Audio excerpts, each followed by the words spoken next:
Okay, so I've assessed the issue here. I think I've come up with a solution to the problem.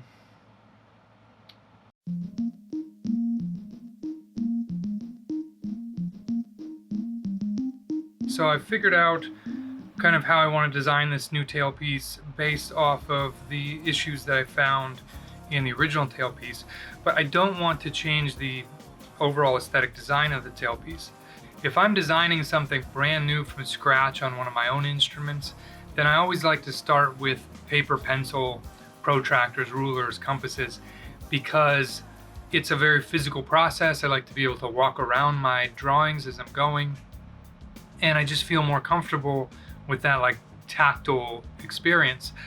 But if I'm trying to design something where I'm refabricating a tailpiece or a bridge or something for a repair or a restoration job, then I found that the quickest, easiest, and most efficient way to do that is to just take a photo of the piece, next to a ruler, and then I just use the ruler to scale the photo in whatever program I'm using, in my case Adobe Illustrator, and then I can just trace the image. Once I've traced the image, you just kind of delete or hide the photo, and then you can start tweaking your curves and things and make whatever little adjustments you want to make, and it's just really fast that way. I mean, I took this to this in less than 5 minutes, and I was able to tweak some of the thicknesses. I made this a little thicker. I tweaked some of the curves, and I re-engineered this whole brass component. For the ebony cap, I'm going to use a material called Rocklite. Rocklite is a engineered composite material made out of soft wood fibers, and then they're like really pressurized and glued together. I started using Rocklite 4 or 5 years ago, and it's really a great material. If you don't know, ebony is, as a tree species, the population is in serious decline. It's getting much harder to find, very expensive, and I just find that for a lot of components on instruments, it's just not justified to use a material like that. So I reserve my ebony for certain components on my own instruments, and for components that are sort of tonally integrals, like a bridge on a flat top steel string guitar.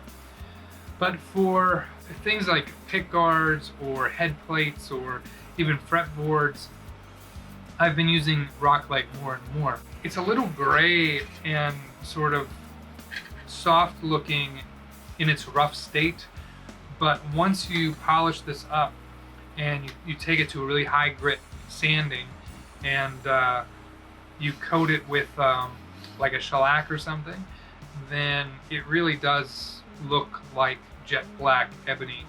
And I really like this stuff, and the client and I had a discussion, and we decided this was the way to go. So I'm going to cut these wings off because my material isn't wide enough for these two corners. So I'm going to cut these wings off, glue them on up here, and then I'll start fabricating this piece.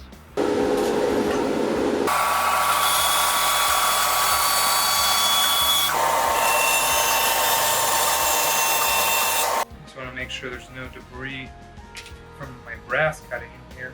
And I'm going to use Stumax black super glue for this.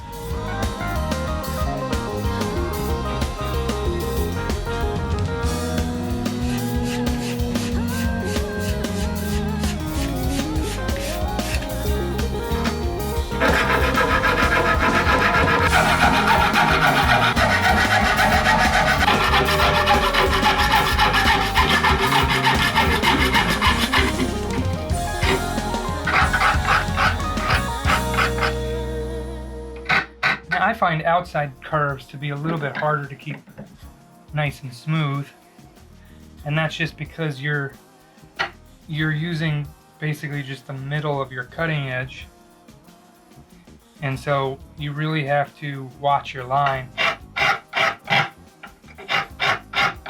This is another reason I like doing designs in Adobe Illustrator like this when I'm replicating something. because it gives me a nice, accurate, sharp line to follow, and it doesn't have any irregularity, so I can literally, you know, as long as I go to that line, I know I'm going to be okay, and I'm going to have minimal sanding. Another thing I'm doing is I'm watching the edge against the light, because the edge is picking up areas where, you know, maybe my saw kind of did a little jog in towards the line, and so there's a little low spot, but maybe it's hard to see with the naked eye. Well, as I'm filing, I'm watching my file marks, and if there's a spot like right here, if there's a spot where my file marks are not, you know, showing up, then I know that that's a low spot. Let me see if I can clean this up so I can show you what I'm talking about here. Yeah, so you can see I took that mill file, I smoothed out this here and this here, and there's a little rough spot right there. So that's a low spot, and I can see that real plainly because of the discrepancy in the file marks.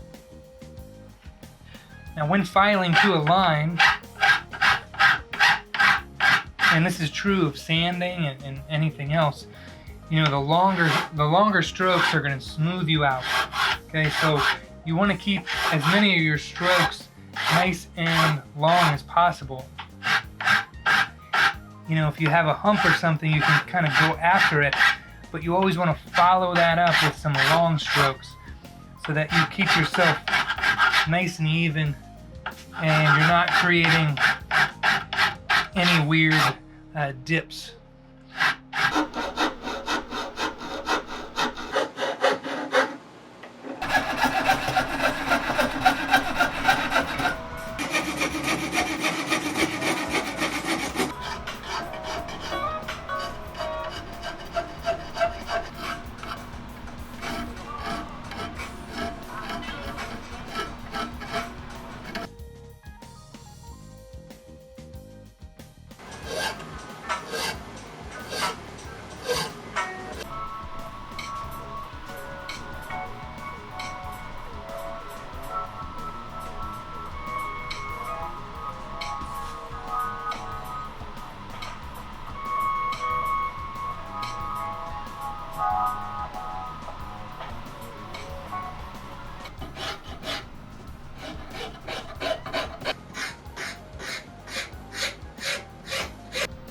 So you can see from here to here I'm on center, and then on this side of the line I'm off center by a hair. And so that means that I have to take a little more material off this side.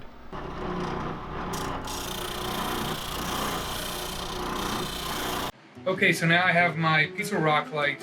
I've got my brass traced out on the underside, and I have it double stick taped down the table so that the actual piece doesn't lift up while I'm routing. And then I'm using 3 pieces of MDF. You can make a jig for this. Obviously that is sort of the better way to do it, but this is something I'm likely not to do again. It's a one-off repair job, so in those situations I just don't like going through all the hassle and the time and the effort and the resources to build a jig.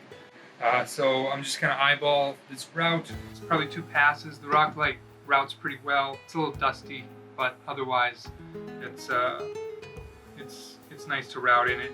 One of the nice things about the rock light is because it's such a consistent engineered product, it doesn't want to pull the bit in different directions, where sometimes when you have a wood like ebony that has a strong grain orientation, sometimes the bit will want to ride along the side of a grain line, and when you're doing something where you don't have a lot of room for air, that can be tough because the bit wants to move outside of the channel you're routing.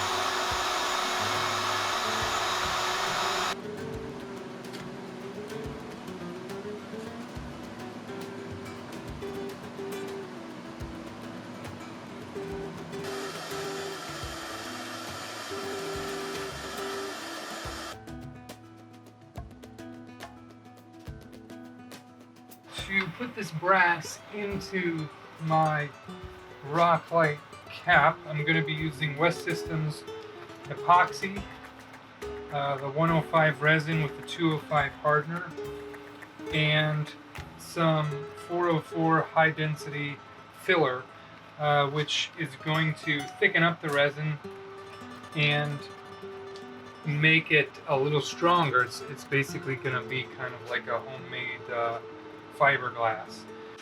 So that's going to go in this channel. I'm going to fit the brass in, and I've routed the channel just a little bit proud of the brass. So the brass will sit down just a tad, and then so that epoxy will kind of encapsulate the brass.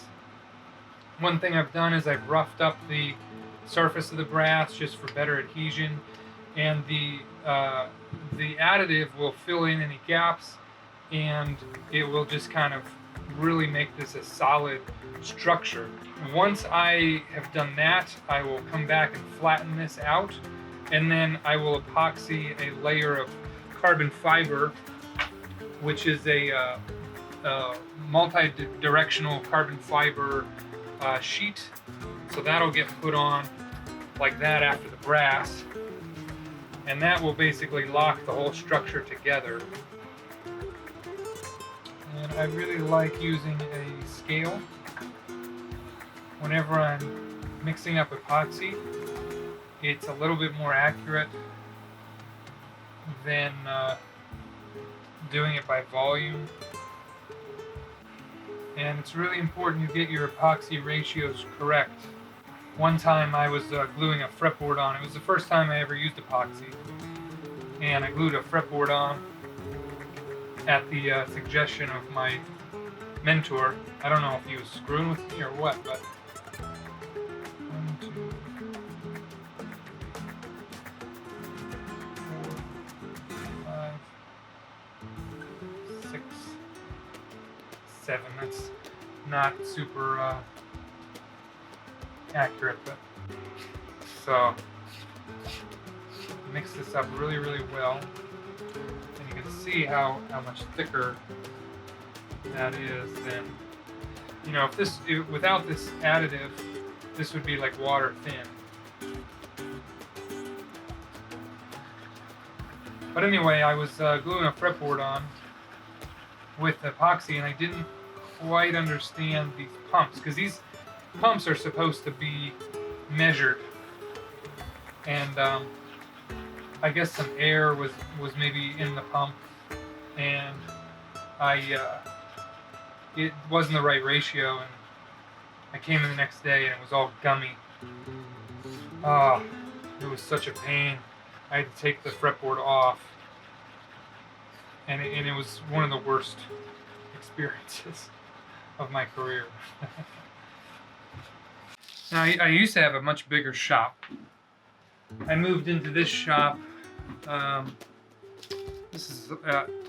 lucky if I have 300 square feet in here, to be honest. The shop I had before this was about 1,700 square feet. And it is a challenge working in a small shop. When you have a lot of space, what you can do is you can kind of designate different areas of your shop for different procedures. So I had an area designated for working with carbon fiber and epoxy, because, you know, they can be messy, they can get contaminated. So working in a smaller shop, you just have to be very careful about stuff. You want to keep things as clean and organized as possible. Okay, I'm going to take this piece of tape here, tape this area behind the tailpiece, or behind the brass, so that I don't get a bunch of squeeze out there. I don't really want the epoxy to come out there. And one thing about epoxy is that you have plenty of working time, so there's really no need to stress or to work quickly when you're using epoxy, unless you are working with a fast setting epoxy for some reason. Now, the reason I'm doing this in 2 steps and I'm not doing the carbon fiber right now is because I want to make sure that there's no air pockets in here underneath the carbon fiber. So um, basically I want to lay this epoxy out, come back and sand it flush, and then if there's any gaps or anything, I have an opportunity to fill those gaps and then put the carbon fiber on. Because one of the issues with laminations is that if you have air pockets, you are seriously degrading the structural strength of that lamination that you just went through all the trouble to create. So I just want to do this step first, make sure I have no air pockets, and then come back and lay the carbon fiber on as a second process.